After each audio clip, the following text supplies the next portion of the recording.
اور جو میری نصیحت سے منہ پھیرے گا اس کی زندگی تنگ ہو جائے گی اور قیامت کو ہم اسے اندھا کر کے اٹھائیں گے۔ وہ کہے گا کہ میرے پروردگار تو نے مجھے اندھا کر کے کیوں اٹھایا؟ میں تو دیکھتا بھالتا تھا۔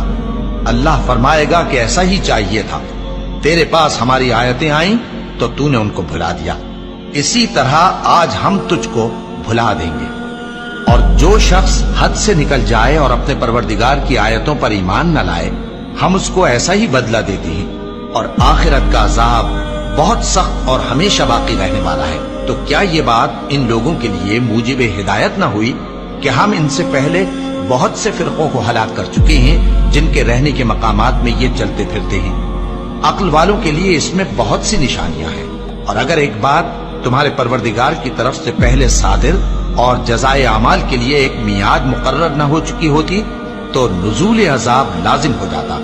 بس جو کچھ یہ بکواس کرتے ہیں اس پر صبر کرو، اور سورج کے نکلنے سے پہلے اور اس کے غروب ہونے سے پہلے اپنے پروردگار کی تسبیح و تحمید کیا کرو، اور رات کی کچھ گھڑیوں میں بھی اس کی تسبیح کیا کرو، اور دن کے مختلف اوقات یعنی دوپہر کے وقت بھی، تاکہ تم خوش ہو جاؤ۔